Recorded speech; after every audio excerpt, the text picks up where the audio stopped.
Love Shack. Hey, welcome to the Love Shack. It's a little old place where we get together, explore fresh perspectives, and eavesdrop on juicy conversations and discover the things that matter most in our relationships and have some fun along the way. This is episode number 73, and I have a big surprise for you. Like, surprise! I wrote a book about how to ensure a lifetime of love. And today, right here in the Love Shack, I'm going to share with you chapter 1 of my upcoming book. And it just so happens to be released on my birthday, March 30th. And if you're thinking, oh, that was planned, I'm going to say, yeah, it was totally planned that way. Absolutely. Very exciting. This is a long time in the making. This is very, very exciting. Most of us realize that relationships are hard work, but sometimes it can feel like the effort you're putting in isn't changing a darn thing. Mm-hmm. For most couples, it seems like half the time we're fighting. The other half of the time we're bored. Maybe we'd even say our relationship feels dead. So the name of my book is Feeling Like Your Marriage is Dead. And I chose that title, and believe me, there has been so many thousands, if not hundreds of thousands of conversations about the title of this book. And I chose this title because there's some things that we need to begin to explore after doing this work for so long.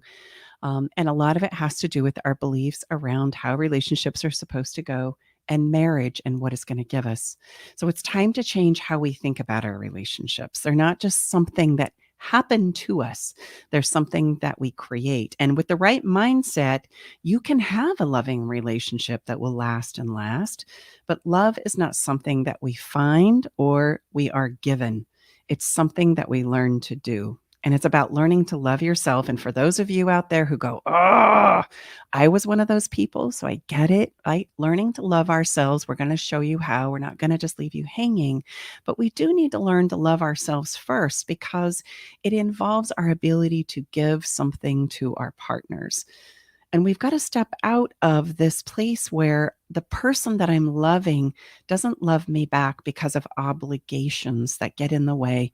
And those obligations have been taught to us as a relationship requirement that gets passed down from generation to generation.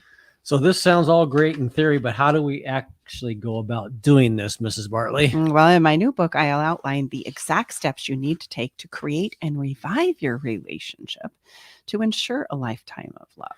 So hi, we're Tom and Stacy Bartley, and we help committed couples rescue their relationships so they can finally create long-lasting love without having to spend hours analyzing their past, beating themselves up, or feeling like they are making no progress. We do this in a number of different ways by sharing our unique frameworks, teaching new skills and courses in our one-on-one sessions, and our signature courses are Relationship Rescue and Love for a Lifetime. Love for a Lifetime. Love for a Lifetime, Lifetime of Love. We say that interchangeably. Today in the Love Shack, we're going to be talking about chapter 1, which is all about how we've been told many lies about love and relationships, and how those lies have totally misguided us when it comes to creating the kind of relationships that can stand the test of time. After this quick break, we're going to come back and we are going to dive into chapter 1, because it's time that you too know what those lies and myths are and what marriage can do for you as a person and as a couple. So stay with us. We'll be right back.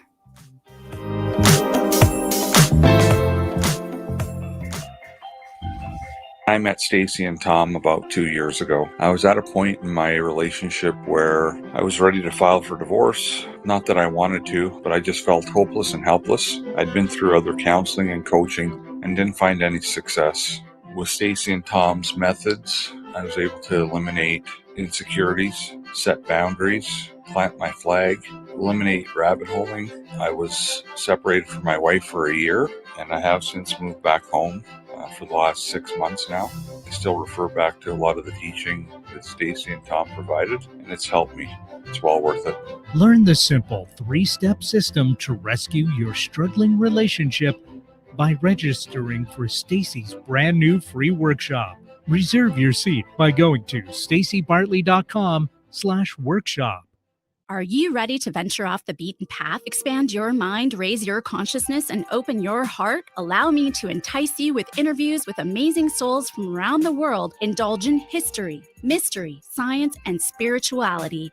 There's weekly skin tips, live esoteric readings, and answers to life's burning questions. So come join me, Sakura, your host, intuitive medium and spiritual hypnotherapist, each Wednesday at 2 to 3 p.m.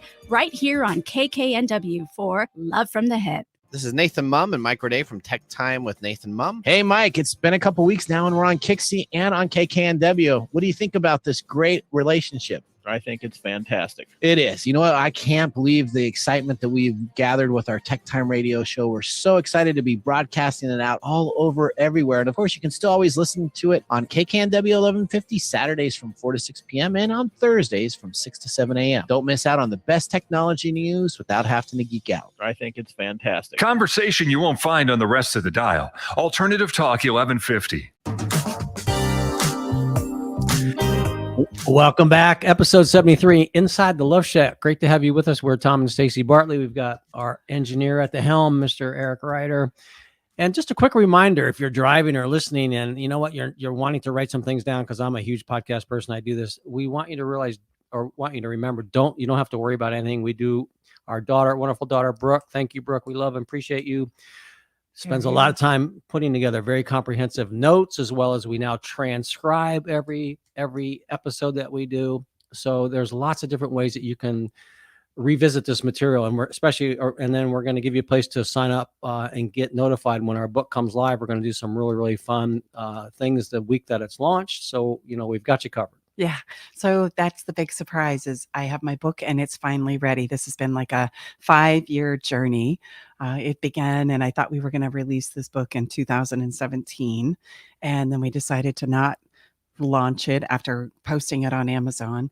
I have to say, kudos to my clients and the people that I have served and been privileged to and honored to work with throughout the years. They have been clamoring for me to put this in a book that they could easily share with their friends and their families and their communities and neighbors. And so I'm so honored to have the support and the love and the encouragement and literally the pushing of you've got to do this, you've got to do this.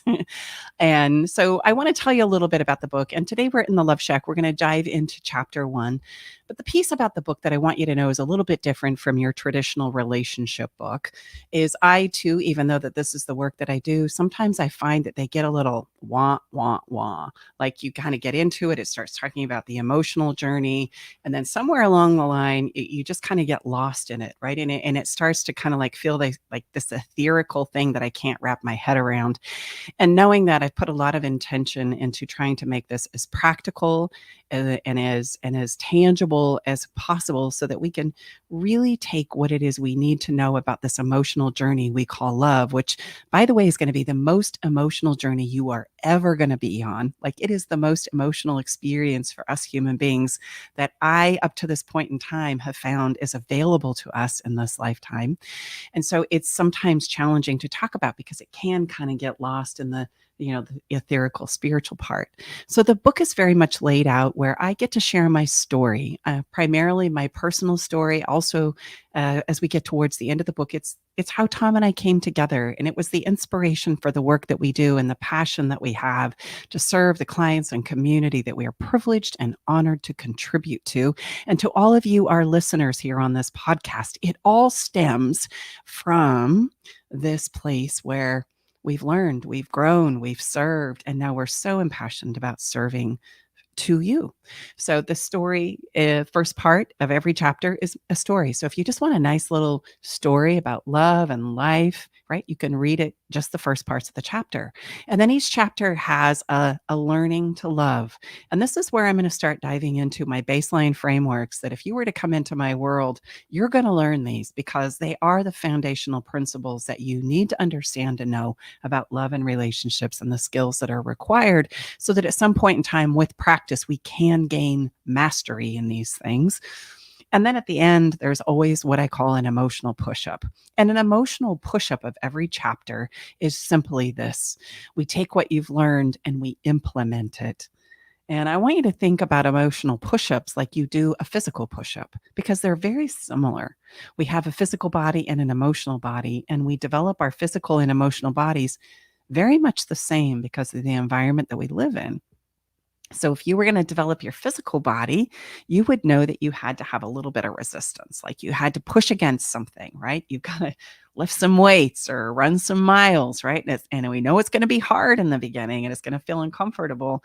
Well, our emotional bodies are just the same, right? They can do emotional push-ups, and it makes us sweat and it's hard. Very similar experiences. And so that emotional push-up is implementing what it is you've just learned. So you can really read the book in 3 ways. And I hope it's a book that you come back to again and again and again. You can be inspired by a story that's real, right? That's real life with all of its twists and turns and pitfalls. You can go through and learn the baseline frameworks that you need to know when it comes to love and relationships by learning the Learning to Love sections. And then you can come back and practice. And my hope is that after you read it, you go, you know, what was that one push-up that I know I need to do again? Oh, I can go back to the emotional push-ups. And for those, the push-ups, babe, so what is an example? I mean, I think most of us would understand what a physical push-up is. So that would be the practice of what you've laid out in each of those chapters then? Mm-hmm. Well, an emotional push-up, that's a really great question, sweetie. An emotional push-up is a place where I'm self-reflective, where I'm exploring how this makes me feel. I'm exploring my thoughts and feelings about any given question or topic. It also might be the practice of something that might be uncomfortable. For example, you know, advocating for myself or speaking up when I know that I'm emotionally pressed. It also might be understanding that sometimes I just need to hold whatever has punched me in the gut. Like, instead of reacting to the emotion, gain the strength to just hold it for a minute. And there's some principles in the book about why that's so critically important. And it has to do with neuroscience and the way our brain processes information and my body's ability to feel things like right now. And that combination, right, is what I call our human navigation system. And if we're reacting to just the emotions that happen in my life, then I'm not allowing the brain to kind of catch up and understand what's happening. And for this reason, this is why we go, why did I say that? Like, oh my gosh. And oh, why didn't I say this? Oh, that would have been so perfect, right? Because the mechanism we call our brain and the ability to feel in my emotional body, right? My body emotionally feels everything like right now in nanoseconds, but it takes a minute for my brain to catch up and process why I feel the way I feel. So a lot of emotional push-ups are just kind of creating the understanding about what's happening in my emotional body and giving my emotional body the credit that it simply deserves. So sometimes, if I heard you correctly, it could be the learning and practicing the power of a pause. Another time it might be potentially having a conversation that we have avoided having, Mm-hmm. and everything in between. Mm-hmm. Gotcha. And we can work that out. We can do some practice and some conditioning in that department so that when difficult conversations show up, and they're gonna, we know what to do next instead of panic or sit on it until we essentially redline and we can't hold it anymore. Or say things like we just shared that we met, I think all of us, fair to say, have said, gosh, I wish I wouldn't have said that. Mm-hmm. Right. Well, and before we jump into chapter 1, I've contemplated on how it is we would share this information with you. And what we've come up with is I will actually read excerpts out of the book, and then we'll pause for a minute. And for you, our wonderful listeners, we will digest that down a little bit and talk about it and give you some additional information about the principles in the book to for the next several weeks, teach you what this book is about, right? So that you can take this journey with us. But I really want to start this journey with a set of an acknowledgement, because, you know, without Tom and this experience, this would not have happened. So it was when I met Tom that I realized a lot of things about the wisdom I had learned over the years in regards to relationships. Because up to my moment of meeting Tom, you have to know that I was an independent girl who didn't need a man. I was going to do it on my own because I had failed at relationships so many times prior, right? Significantly. I had been married and divorced twice, pregnant at 17. I had gone through several relationships that didn't end in marriage. And when I met Tom, I was finally in the place where I'm so done with this. And so literally in our 3rd or 4th conversation, I'm saying to Tom, look, I hope you don't want to get married because that's not anything I'm going to do. So hence we start to understand the title of the book. And Tom says, we're not going to have kids or anything. So yeah, I think that's great. I'm not attached to that. Well, just so you know, fast forwarding, Tom and I are married and have been married for 9 years. 9 years, been together 11. And I say that because there has been so much that has happened to me in my work and in the people that I serve, even though I've been doing this work since about 1997. There was so much I learned when Tom and I came together about my past.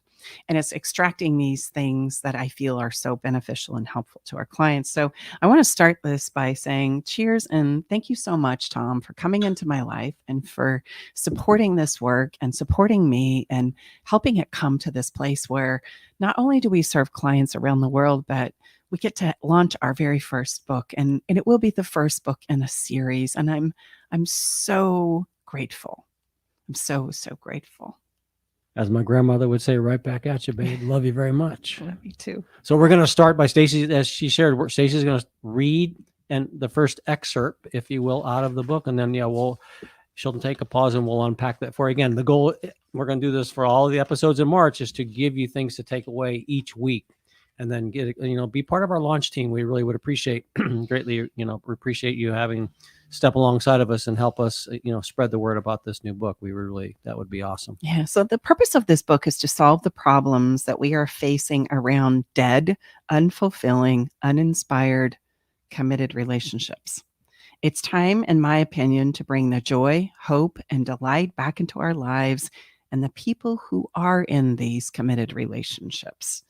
Because if more people experienced this in their lives, the world would be a very better place, in my opinion. We have become a society that no longer knows how to live with the uncertainties of life and love, and it is literally killing us. Right now, our mental health continues to decline at the rates of anxiety and depression and the rise of it all. Suicide is also climbing, so is emotional eating. It really has become a thing in the last 20 years, along with perfectionism, as we scramble to learn how we need to do it right. And there's all kinds of searching that we do there, as though there is such a thing. We expend bucket loads of energy attempting to gain some sort of certainty. We then choke the life out of ourselves and our partners, and for heaven's sakes, don't point it out so that we can talk about it. That is not what we have been taught to do. Not talking about it is our favorite way to cope with things that make us uncomfortable. It always allows us to continue to live in our illusions and have a bit of peace for just one more moment.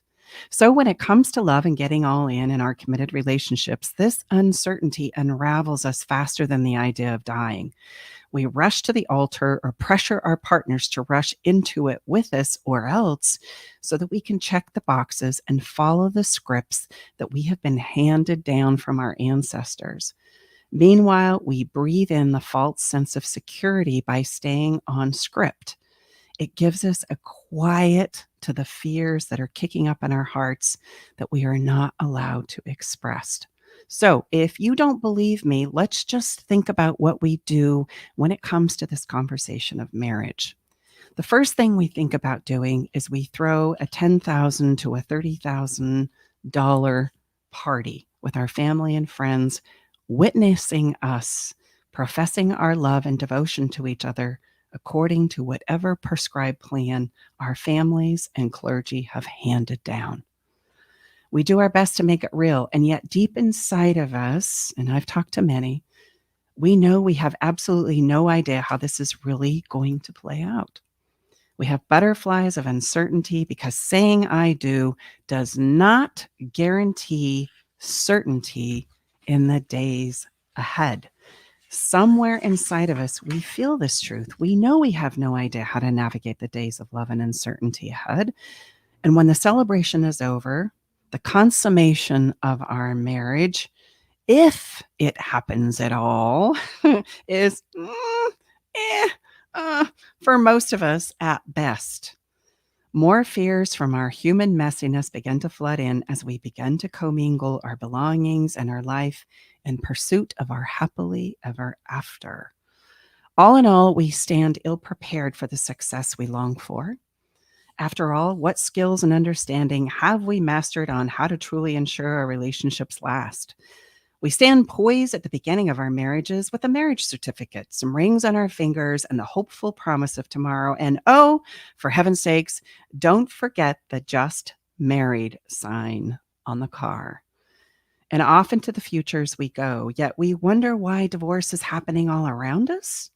And many of the people in our younger generation are not choosing to get married. Sadly, very often they have closed themselves off from committed relationships altogether. And let's be honest, who can blame them for this? They can see through the BS, but they too have no idea how to do what to do different instead. So they choose to avoid it completely while thinking that is the smartest, less painful route to take. I want to point out here something. If we remain single and unattached to others, and that was truly the answer to our lives and happiness when it comes to relationships, wouldn't it be fair to say we would be getting happier as a society? Happier as we avoid commitment and avoid sharing our hearts with one another. We do not indeed become happier as we look around. By avoiding the creating of love and relationships in our lives, a worldwide pandemic has drove this point home.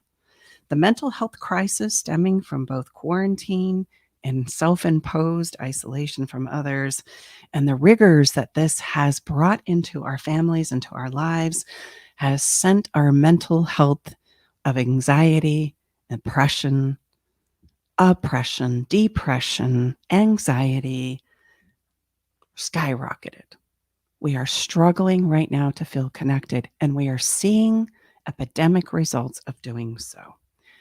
So that cannot be the answer. So what are the answers, right?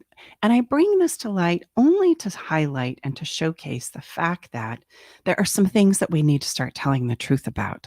And I can guarantee you, as we start digging into these, and we are right here in just a few minutes, there are going to be a lot of emotions that are going to come up for you around marriage, around our scripts, around our narratives, around what works and what doesn't. But in order for us to evolve and become better at relationships as a whole, we've got to tear the Band-Aid off and we've got to talk about these things.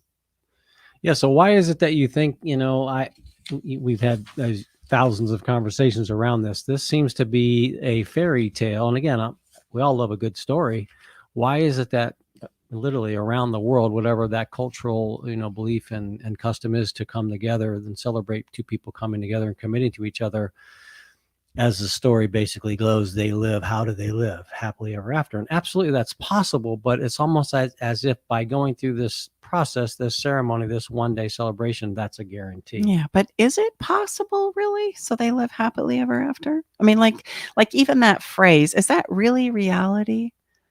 And this, I think, has to do a lot with why it is we feel like when we bump into challenges and problems in our relationships, we start to begin that we're doing it wrong, or Right. there's something wrong with me, or something's amiss, because we've been taught that we are supposed to live happily ever after if we get it right. And I want you to know that having ups and downs in relationships, like having emotional pain and upset and frustration, is a normal, natural part of our experience as human beings. Like, there is no way you're going to get around that. I want you to know that, because without knowing that and buying into the happily ever after story, we tend to start thinking things like there is something wrong with me. There's something wrong with my partner. There's something wrong with my relationship. And I believe it's that fairy tale story that sends us to believe those types of things, among others. But happily ever after, yes, can we be happy? Yes. Can we have moments of enjoyment and incredible, what I call toe-tingling relationship happiness? Oh my gosh, yes. Is there fulfillment there? Yes.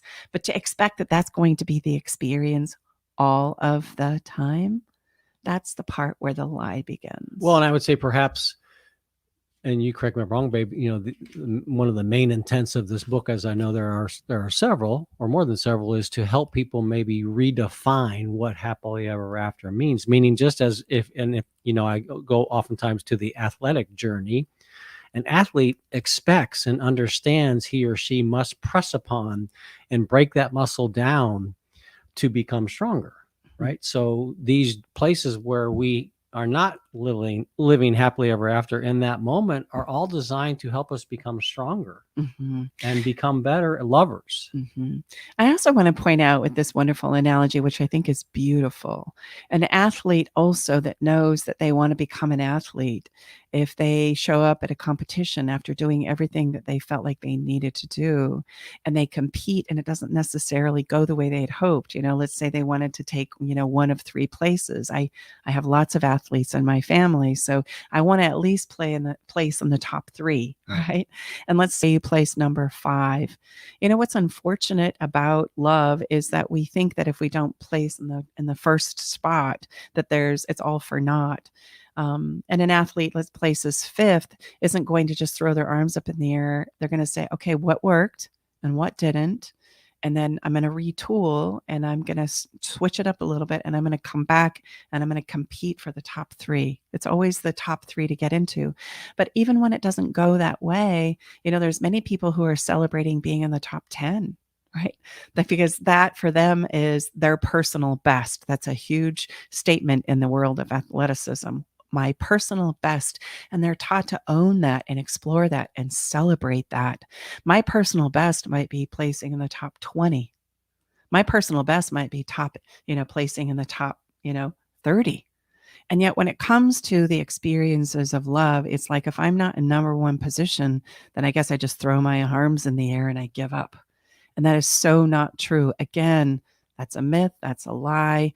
And unfortunately, oftentimes we rely on marriage and the institution of marriage to save us and ensure that we are guaranteed number 1 position. And we think that if we check all the boxes and do it correctly and get married, right, according to the principles of my family and my religion, that I will be ensured number 1 top position. And then I know for me, that was my story. That was very much where I come from. And when that doesn't happen, then we're left with, well, what do I do next? There is no personal best. We don't think of it in that term, right? Like, okay, and now let's retool. But I want you to know that's absolutely possible. That retooling, this worked, this didn't. Okay, when it comes to the emotional experience of love is absolutely possible. There's just not many people sharing with you how to do that evaluation and celebrate. Okay, you did a great job. Oh my gosh, look how far you've come. Okay, let's go again. Being in the top 20 is amazing. Let's go again. Let's go again. And if I were to stay with that mindset, then eventually I would be in the top 3, just like an athlete. Yeah, so it's really, really allow yourself to marinate. Again, this is probably going to say, or could potentially sound, not familiar, and it doesn't most of the time when people come and work with us. But the more, just like anything, the more that you allow and be open, and just have it marinate, the more that our experience tells us, and working with our clients, that it does start to make sense. But more importantly, not only makes sense, but allows you to make changes in your life effectively and more easily. Yeah. The reality is that certainty, like any fear that we face head on, can become overcome by gaining understanding. Like if we understand something, then we're not so afraid of it anymore. And we can develop emotional strength through practice. And oftentimes we don't make that connection. The practice of emotional strengthening is a very real thing. So we can discover that uncertainty actually can be a huge gift, because let's be honest, when we step in and we say, I do, and we move in together and we start building a life together, there's a tremendous amount of uncertainty there. And this uncertainty does not need to be the scary monster that we believe it to be, that it can actually be a huge gift. We don't need a guarantee of happiness as much as we need to remove the smothering list of obligations and the damaging tendency we have towards manipulation in our relationships. And we've been taught these, and we've wielded them, and we've practiced them. And this is what we know to do when we don't know what to do in our emotional experiences in our relationships. We need to give ourselves permission to be ourselves, number 1. That's why loving yourselves and building a relationship with yourself is so important. And we also need to give ourselves permission to feel the way we do. And then in turn, provide our partner the same permission during our time together, however long that may be.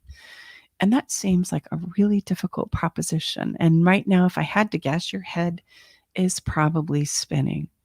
So as you take a big breath, right, I want to point out that currently many of these social and religious narratives are being questioned because they promised outcomes to our relationships and to our lives that are not holding true. And I want to share some of those with you so that right now, in this moment, you can explore those with inside of yourself. Like, okay, get ready. You're about to do an emotional push-up. I love what the author and motivational speaker Leo Buscaglia said. Many of us are pawns in a game of love that we don't understand. And that's so true. So common narratives that promise marital happiness and bliss, they include these. The prospect of permanence.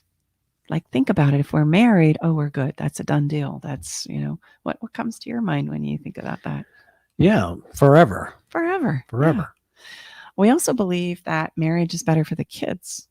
Like, right? If you're going to have kids. In fact, I remember you saying that to me when you and I first came together. I said, marriage is totally off the table. He's like, well, we're not going to be having kids, so we don't have to venture down that. So that shows what you believe to be true about marriage, right? Marriage must happen if we are going to have children. And I want to just point out, none of these are right or wrong, but just look at what we have been taught and believe might be true about the guarantee of marriage. Self-sacrifice for the benefit of others is important. We would say, okay, that's what's required of marriage. If we think about the ceremony, we kind of say, I'm going to practice and sacrifice myself for you, and I'm going to do everything I know how to do to make you happy. And you're going to look me in the eyes, as you should right now, and you're going to do the same for me, right? Yes. Of course. And then so we go, oh my gosh, this is going to work out like amazingly, without realizing what you don't know is that's the beginning of breakdown right there.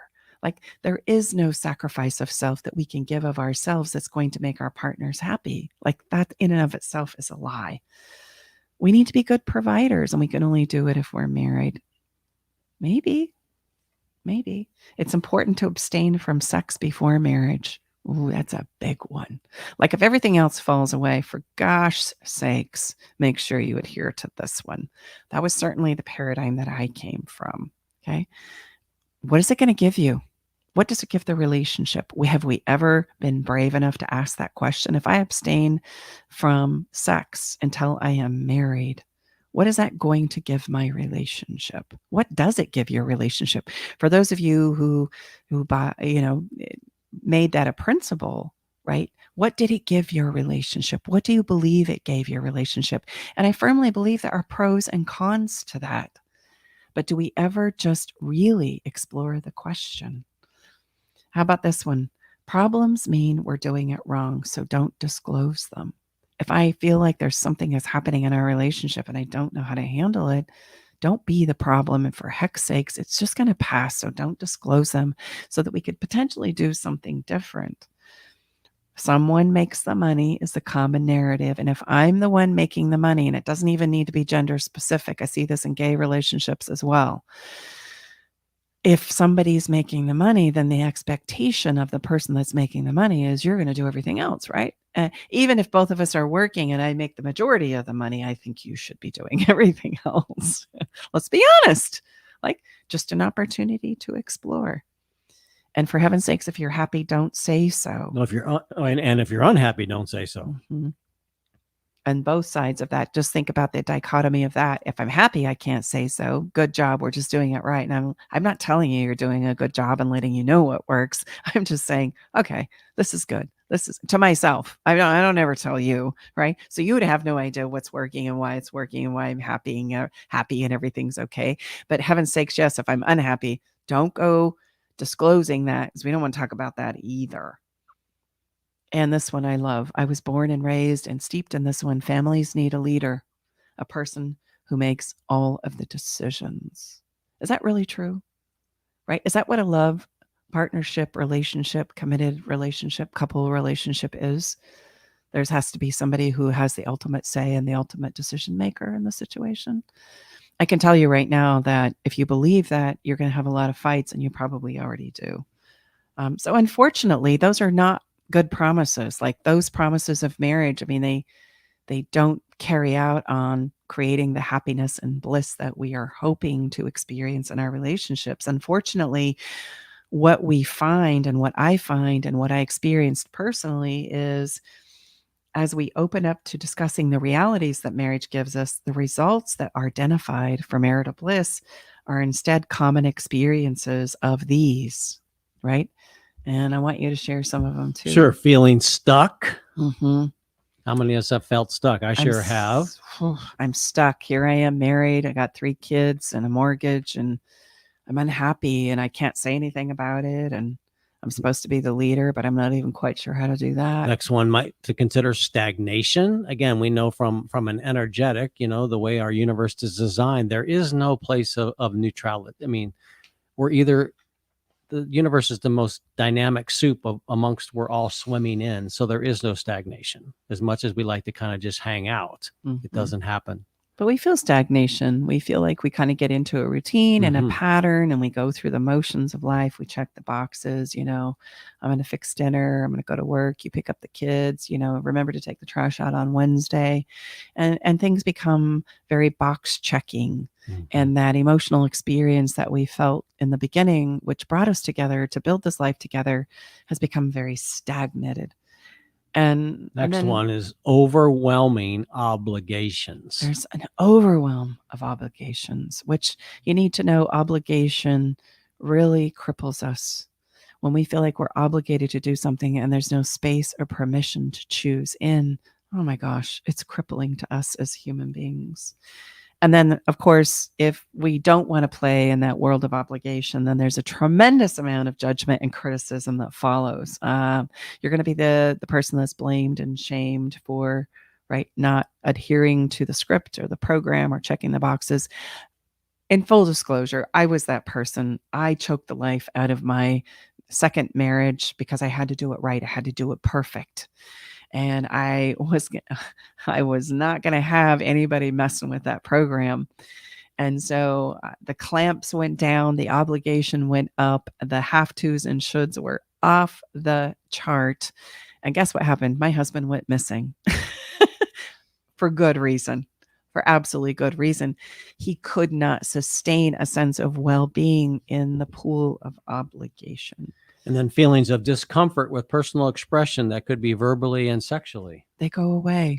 They're shut down. They're non-existent, right? As I adhere to the script and check all the boxes. The cessation of talking until we fight or someone succumbs is a real thing. I'm not going to talk to you until you see my way or you figure it out or you pull it together, etc. And taking our frustrations out on our kids is very much a part of this whole thing because we have nowhere else to go with it. So the kids start to pay a huge price for what's not working in the relationship of the couple. Developing coping patterns that hurt our relationships. So we're all going to cope. We're all going to do what we need to do to feel a little bit better, which means I'm going to start overworking or over-exercising or over-volunteering or becoming lost in the kids or some of the others like popping some pills or drinking or over-shopping. These all come from the same emotional place. And then we're striving always and forever in our mind's eye to get back to the best days of our life, which is our wedding day. So for some of us, like that was the best day of our lives. And we're constantly striving to get back to those moments where we were dating, we were coming together, we were first married, we were, building a life together. And we're looking for answers on how to do it right. Now, unfortunately, this leads us to make up some terrible stories when this doesn't go well. And these terrible stories are stories about ourselves and our partners. And looking back over my own life, I can now see the reality that when the marriage narrative didn't work out well for my parents as promised, they believed it was because they had had sex before they got married. And let me just break that down a little bit. I was married at the age of 17 and pregnant. My mom had sex before she got married. And she believed that this was the reason why her relationship didn't work. She did not adhere to that principle. And so when it comes to a loving mother who wants to help her daughter have happiness in the relationship, in the world of or arena of relationships, she was adamant that you don't have sex before marriage. And unfortunately for me and her and my unborn children, we could not have a conversation about sex. The only thing that was talked about is you don't have it. So when it came to becoming curious about sex, which is normal, which is a developmental piece about becoming a human being that's biological and neurological related to us developing, who do you think I went to for advice? My mom? No, that didn't happen. I went to my best friend. And my best friend had really great advice. Her advice was, oh, don't worry about that. Just douche after you have sex. You'll be fine. Okay, that makes sense. Not knowing what I didn't know, I bought into that and go, I guess that kind of makes some sense. Ironically, her and I both became pregnant in the same year, our junior year of high school. Okay. So we do these things unknowingly. Like in our box checking, right? My mom believed that she was sincerely helping me become a better person in relationships by making sure that you don't have sex before marriage, because she believed that that's what messed up her relationship and why she wasn't happy in love. And so, of course, you can see the intensity of that being passed down to me.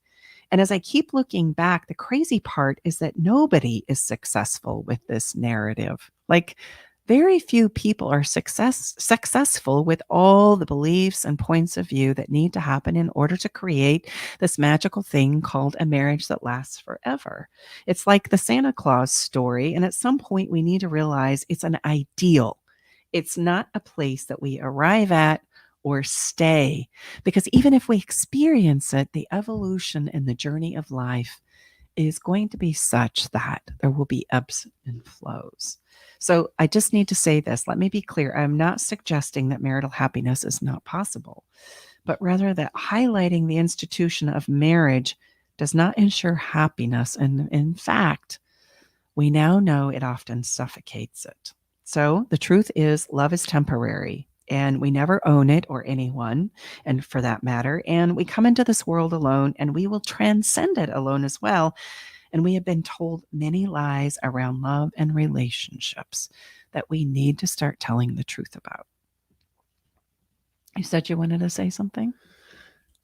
Ooh, big gulp there. No, I mean, and so just as we kind of start to land this first episode, and I'm sure we've shared some things that, again, we're not taking a position. Just want to remind you, we're simply helping us open up the dialogue and narrative around this story that oftentimes we're terrified to have. And some of these lies and myths that we've been told are true love is forever love.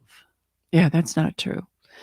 There are many, many love stories that were true love, and they didn't last forever for a multiple of different reasons. So we need to let that one go. Another one that we hear often, find your soulmate and everything will work out for you. That's not true either. A soulmate oftentimes is a person who is very similar to you. And so there's no growth and progression. There's often very rapid breakdown.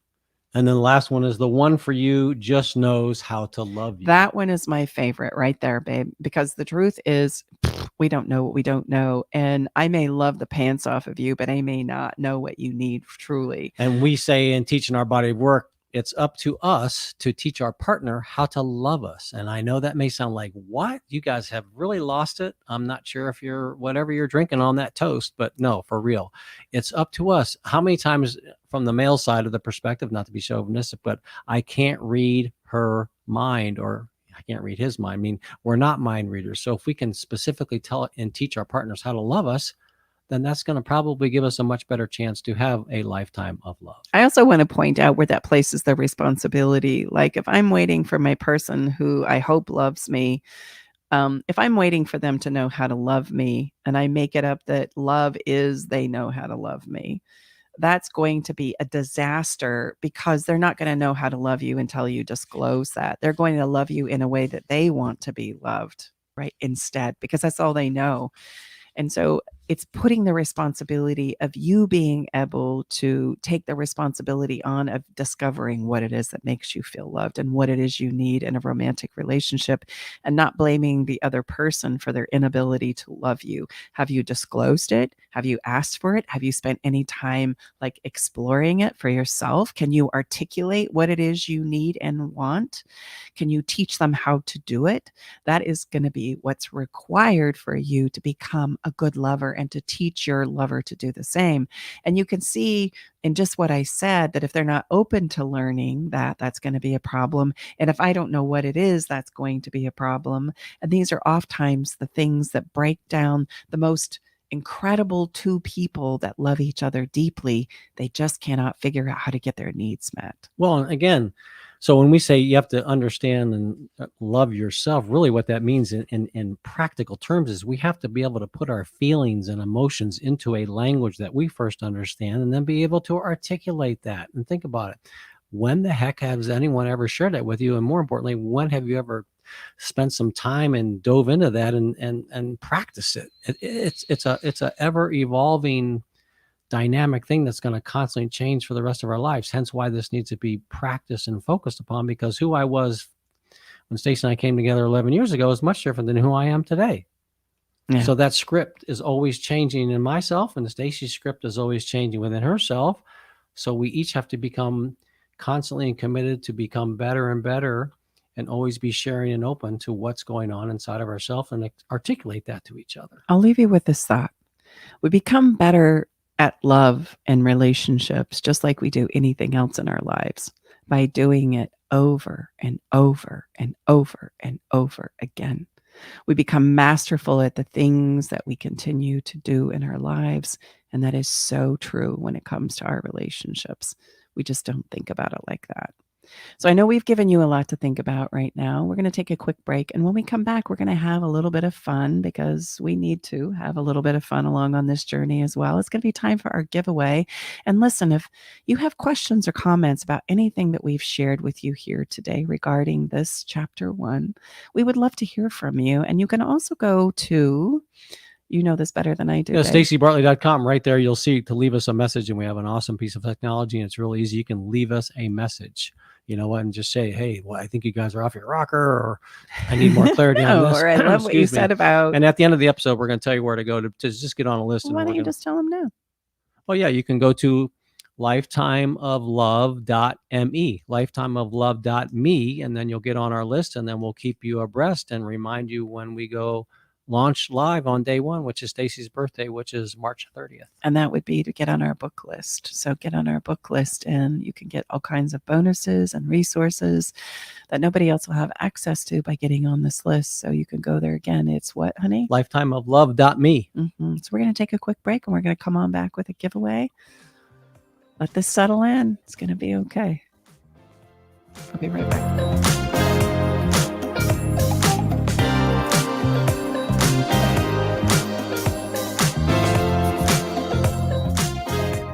Hey, babe, did you know that the average couple spends only 2 hours a day with each other? And the majority of that time is spent eating, watching TV, and surfing social media rather than connecting with each other. And if children are involved, my gosh, it's even less time than that. I know, babe. That's why you created our conversation cards for connection, because they're the perfect conversation starter. So the next time you're sitting on a couch, rather than turning on the TV or grabbing your phone, pull out a card and get ready for some good old-fashioned laughter and love and connection. Yeah, you can get your cards at StaceyBartley.com. An alternative to everything else on your radio dial. Alternative Talk 1150.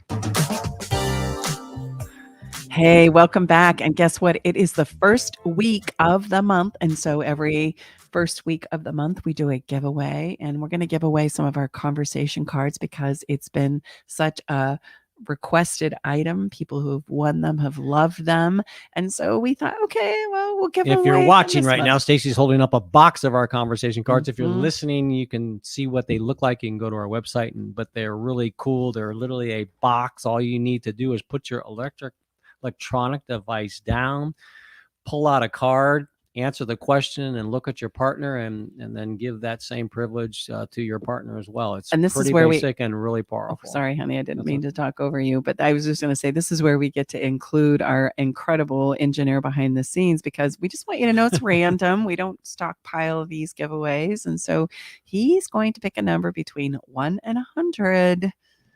Eric, what's your number today? Ooh, good question. Well, it's March. When we think of March, we often think of the Ides of March, right? Which I think is the 15th. So how about we go with 15? 15. Okay.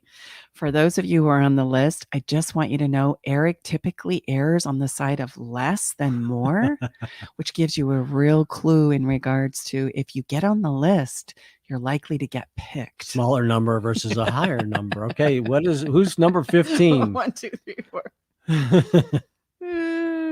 Okay. We'll read Jenny. the first Oh, part. I love the last name. It's Jenny Shack. And that's all I can tell you. But Jenny Shack, oh my gosh, you've won. You've won a box of our incredible conversation cards, and we will email you, reach out to you, get your physical address so that we can send you your cards. If you're not on our fun list already, I'm going to encourage you to go get on there. Be there. We do lots of fun things. I Missing tell you out. what, in addition to these giveaways. So it's so sad that we're done. As we land this, we have we give you what we feel is the heart of the matter, and then we got to have some fun. And then what are we feeling when this is an incredible song? I said, baby, you got to come up with this one. I mean, this is your deal. This is your book. This is your big day. And when I heard this song, I said, Stacey said, I need your undivided attention. Last night, she called me out. It was myself next to her and our coon dog, Jiggy, all three of us with a blanket. Yeah. Sitting on the couch. It's hard to find a song that will articulate the fact that sometimes the things that we've been taught in our relationships are fairy tales. And that some of the things that we've built some of our lives and relationships on are sometimes not foundationally sound. And I know that was certainly my experience when I realized that even though I did it all perfect in my second round of marriage, it still didn't provide the happiness that I was expecting it to by adhering to all the principles and precepts that I had been taught. And that was a really disappointing moment.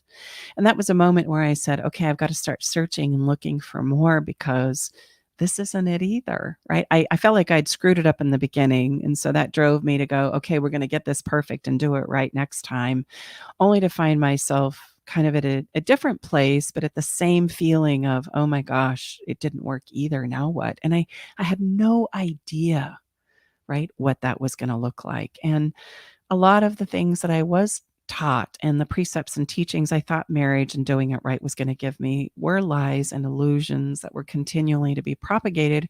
And I don't think it's of ill intent. I think it's just because we don't know what else to turn to. And so in finding that song today, I finally landed on a Casting Crowns song called Broken Together.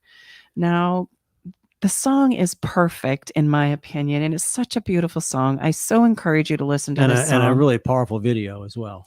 It is. I would encourage you to listen to it on YouTube, but you can also pick it up on our Spotify playlist that you can gain access to on our website.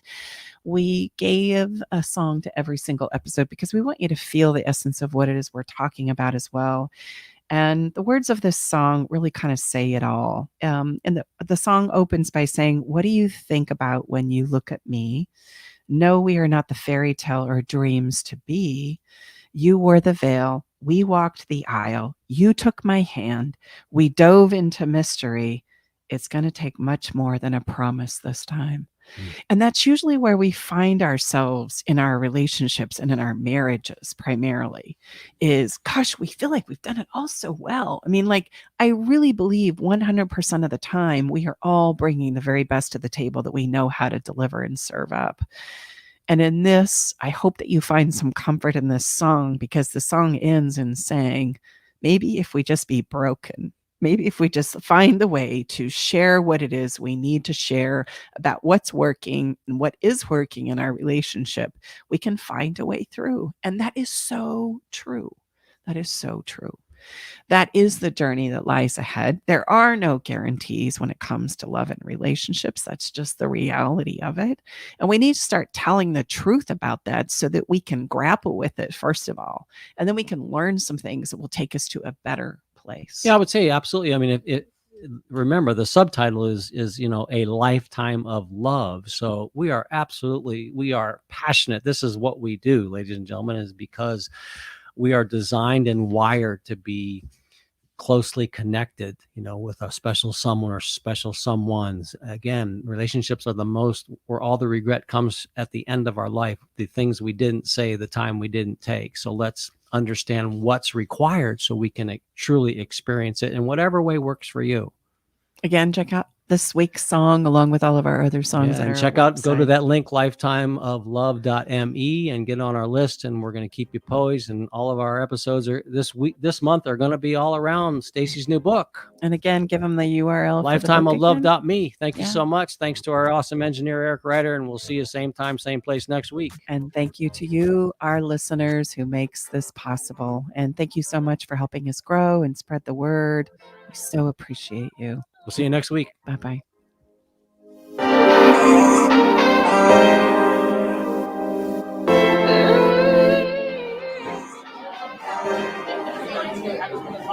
Thanks for joining us today in the Love Shack.